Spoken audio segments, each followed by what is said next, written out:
বিপুল সংখ্যক সামরিক বাহিনীর সদস্য অতীতে ডিপ্লয় হয়নি, আমার জানা মতে হয়নি। আমরা রোবাস্ট পেট্রোলিং এর মাধ্যমে পরিস্থিতি নিয়ন্ত্রণে রাখবো।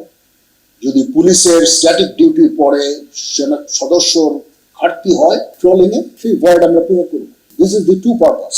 এক হচ্ছে আপনাদেরকে জানানো, আপনাদেরকে নিশ্চিত করা যে আমাদের সশস্ত্র বাহিনীর পক্ষ থেকে যত ধরনের সাহায্য সহযোগিতা আছে তার দ্বিতীয়ত মেসেজ দেওয়া ভোটারদের, তাদের আশঙ্কার কোনো কারণ নাই, ইনশাল্লাহ আমরা একটা সুন্দর শান্তিপূর্ণ নির্বাচনের দিকে যাচ্ছি।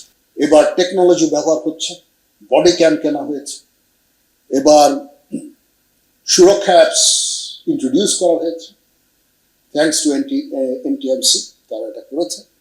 তো এখন এই আইন শৃঙ্খলা নিয়ন্ত্রণ করার কাজটা সহজ হয়ে যাবে। আপনাদের যদি যে কোনো প্রয়োজন হয়, যে কোনো জায়গায় আমরা যাব আপনাদের সহায়তা। আক্রান্ত হলো, প্রিজাইডিং অফিসার আক্রান্ত হলো, ওনার লোকজন আক্রান্ত হলো, আপনারা সাহায্য চাচ্ছেন, অবশ্যই সেনাবাহিনী সশস্ত্র বাহিনী যাবে, যে তাদেরকে উদ্ধার করবে। সেই নিশ্চয়তা আমি আপনাদের দিচ্ছি। এবার নির্বাচনে কোঅর্ডিনেশনের জন্য আমি একজন লেফটেন্যান্ট জেনারেল আমি নিয়োগ দিয়েছি, কারণ বিশাল বাহিনী ডিপ্লয়মেন্ট, আমরা এটাকে একটা আইডিয়াল একটা ইলেকশন করতে চাই। So it is a unusual arrangement but very much required arrangement. তো সেইভাবে আমরা কাজ করে যাচ্ছি। সেনাবাহিনী পুলিশের মধ্যে, সেনাবাহিনী সশস্ত্র বাহিনী, সিভিল অ্যাডমিনিস্ট্রেশনের মধ্যে রিয়েলি দিস এ মানে প্রেজ ওয়ার্থি, এত চমৎকার আমাদের সমন্বয়, understanding, and this is our strength.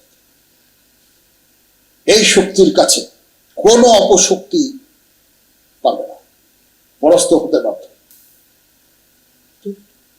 We'll deliver this election inshallah. This is the message we wanted to give to you. এই জন্য আমরা সরাসরি এসেছি।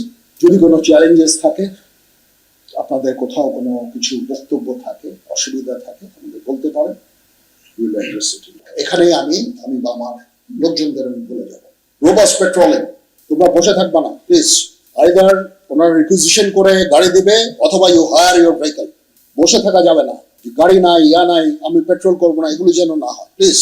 অলওয়েজ রোবাস্ট পেট্রোলিং এর মাধ্যমে এলাকার নিরাপত্তা বিধান করতে